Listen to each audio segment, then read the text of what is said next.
আসসালামু আলাইকুম সবাইকে। তো আজকে আমরা সবাই পার্কের উদ্দেশ্যে রওনা দিই। তো আমরা ফ্যামিলির সবাই পার্কে চলে আসি। আসলে আমরা চিড়িয়াখানাতে বের হই, অনেক দিন থেকে বাইরে যাওয়া হয়নি, যার কারণে আমরা সবাই মিলে বের হই। তো বের হওয়ার পরে অতুল আর তিথি মারামারি লেগে যায় আসলে ছবি তোলা নিয়ে। তো এরা এখানে মারামারি করছিল, তো আমরা এখানে দূর থেকে দেখছিলাম, পরে আমরা এদেরকে ছুটাই। তো তারপরে তখন আমরা ছবি তোলার জন্য সবাই বসে যাই। তো আমরা এক এক করে সবাই সেলফি তুলছিলাম, ফ্যামিলি ফটো তুলছিলাম। তো ওরা বাকিরা সবাই আলাদা আলাদা ছবি তুলছিল, তো সবাইকে নিয়ে আমি একটা সেলফি তুলে নিই। এরপরে মাছ দেখার জন্য সবাই আমরা ব্রিজে উঠে যাই। তো আমরা ব্রিজের নিচে অনেক কালারফুল মাছ দেখতে পাই। তো আমাদের মাছগুলা দেখে অনেক ভালো লাগছিল। তো আমরা সবাই এখান থেকে দেখছিলাম মাছগুলা। তো আমাদের মাছগুলা দেখা শেষ করে আমরা সামনের দিকে হাঁটা শুরু করি। আসলে আমরা এখন পার্ক থেকে বের হয়ে যেতে চাচ্ছি, কারণ আমাদের পার্কের সব কাজ শেষ, অনেক ক্ষুধা লেগেছে সবাইকে। তো যার কারণে আমরা আস্তে সুস্তে ভালো মতো পার্ক থেকে বের হয়ে আমরা কেএফসিতে চলে আসি চিকেন খাওয়ার জন্যে। তো কেএফসিতে অনেক গ্যাঞ্জাম ছিল, তারপরেও আমরা ভেতরে চলে যাই কোনো কিছু তক্কা না করে। তো আমরা ভেতরে যে অবাক হয়ে যাই, কারণ সিট ছিল না। তো অনেকক্ষণ দাঁড়িয়ে থাকার পরে আমরা একটা কর্নার দেখতে পাই যেখানে ফাঁকা ছিল। এরপর আমরা সেখানে যে সবাই বসে যাই। এরপরে আমরা খাবার দেখতে চলে যাই। তো খাবার দেখার পরে আমরা চিকেনটা ট্রাই করার জন্য এসেছিলাম আসলে। তো আমরা চিকেন আর কিছু কোল্ড ড্রিঙ্কস অর্ডার দিয়ে দিই।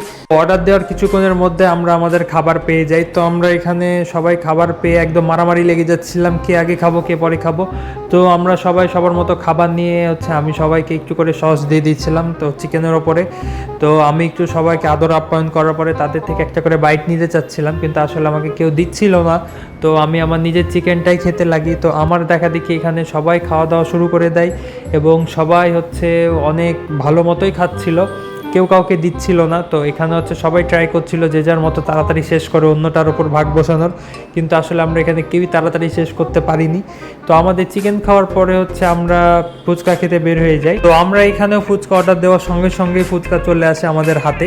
তো আমরা সবাই এনজয় করছিলাম অনেক, কিন্তু এই দিকে আমি করেছিলাম কি, আমি কোনো ফুচকায় অর্ডার দিইনি, কোনো চটপটি অর্ডার দিইনি। তো আমি সবার ফুচকা চটপটি ভাগ বসাচ্ছিলাম। তো তারপরে সব কিছু খাওয়া দাওয়া কমপ্লিট করার পরে আমি এখানে একটু তিথিকে জ্বালাই। আসলে খাওয়া দাওয়ার পরে আমার হাতে অনেক ময়লা লেগে গেছিলো, তো আমি কোথায় মুছবো এটা বুঝতে পারছিলাম না। তো এরপরে তখন আমাকে তিথি এই কারণে অনেক সুন্দর ফুল দেখিয়ে দেয়। তো এরপরে আমরা খুশি হয়ে যাই।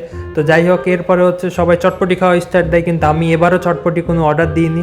তো এইভাবে খাচ্ছিলাম, সবার কাছ থেকে একবার করে হলেও আমি চটপটি নিচ্ছিলাম এবং সবাইকে জ্বালিয়ে বেড়াচ্ছিলাম।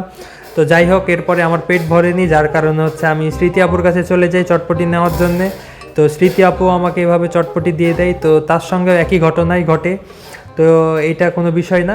এরপরে চটপটি খেতে খেতে সবার ইচ্ছা হয় যে আমাদেরকে এখন কোল্ড ড্রিঙ্কস খেতে হবে। তো আমরা কোল্ড ড্রিঙ্কস কেনার জন্য আমি আর রাতুল চলে যাই দোকানে।